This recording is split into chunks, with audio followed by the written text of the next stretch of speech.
जब से पाकिस्तान की टीम आयरलैंड से पहला T20 मुकाबला हार रही है, मैं देख रहा हूं पाकिस्तान के मीडिया के ऊपर जो है वो बाबर आजम के खिलाफ क्रिटिसिज्म फैलाया जा रहा है। बाबर आजम के खिलाफ बहुत ज्यादा उल्टी सीधी बातें की जा रही है। मुझे एक बात बिल्कुल समझ नहीं आती, बाबर आजम टीम में अच्छा प्रदर्शन करता है, अपना अर्धशतक लगाता है, फिर भी बाबर आजम को जो है वो क्रिटिसाइज किया जाता है। अगर बाबर आजम टीम में अच्छा प्रदर्शन नहीं करता और अर्धशतक नहीं लगाता, फिर भी बाबर आजम को क्रिटिसाइज किया जाता है।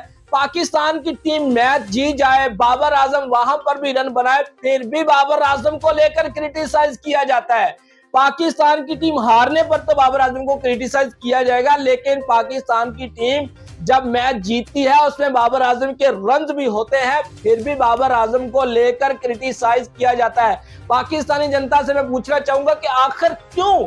क्योंकि भैया ये बाबर आजम के नाम पर अपनी दुकान को चलाते हैं। भैया मैं तो साफ और सीधी बातें करूंगा, देखिए हिंदुस्तान में मोदी भगत जो लोग हैं उनको तो भैया हमसे पर्सनली तकलीफ होती रहती है, क्योंकि हम पाकिस्तान के अगेंस्ट जो है वो वीडियोस बनाते रहते हैं। वो सुशांत मेहता रात से बकबक करते जा रहा है, बकबक करते ही जा रहा है कि बाबर आजम की कप्तानी में ये हुआ। बाबर ये नहीं बता रहा है कि 2021 में बाबर आजम की कप्तानी ने पाकिस्तान की टीम ने सेमीफाइनल खेला, 2022 में पाकिस्तान की टीम ने फाइनल खेला और एशिया कप का फाइनल खेला। ये बातें कोई नहीं बताएगा। ले देकर बाबर आजम के ऊपर मुद्दा डाल देते हैं कि बाबर ने कप्तानी ढंग से नहीं की। चलो मान लेते भैया बाबर ने कप्तानी ढंग से नहीं की, लेकिन जहां पर बाबर आजम की तारीफ करनी बनती है वहां पर तारीफ भी किया करें।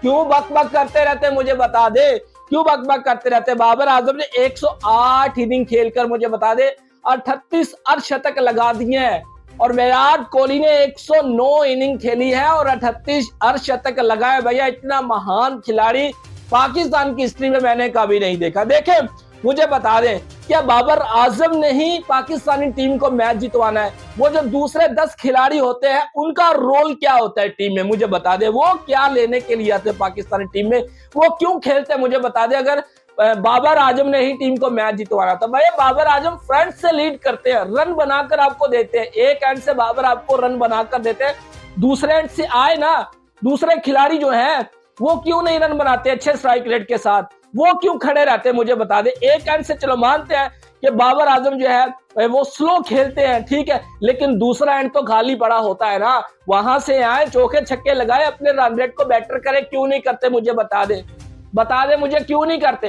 कैन विलियमसन को देखा है 10 साल हो चुके हैं कैप्टनसी करते हुए, ठीक है ना, सिवाय टेस्ट चैंपियनशिप के और कोई भी आईसीसी का इवेंट नहीं जीत पाए। कभी वो फाइनल में चोक कर जाते हैं, कभी वो सेमीफाइनल में चोक कर जाते हैं, लेकिन उसको कभी कप्तानी से नहीं हटाया। न्यूजीलैंड के मीडिया ने कभी क्रिटिसिज्म नहीं किया, लेकिन बाबर आजम ने तो भैया ढेरों रन बनाकर दे दिए हैं। 29 अगर देखा जाए तो 29 शतक भी लगा दिया भैया तीनों फॉर्मेट में। अभी बाबर आजम के कैरियर की बात की जाए तो कम से कम 10 साल बाबर आजम पाकिस्तानी टीम के लिए अच्छा प्रदर्शन कर सकते हैं, खेल सकते हैं। लेकिन मुझे समझ नहीं आती कि पर्सनली तकलीफ क्यों होती है बाबर आजम से। बाकी भी तो 10 खिलाड़ी खेलते हैं ना, मुझे बता दे, उनके ऊपर क्रिटिसिज्म क्यों नहीं किया जाता, वो क्यों नहीं अच्छा प्रदर्शन दिखा पाते।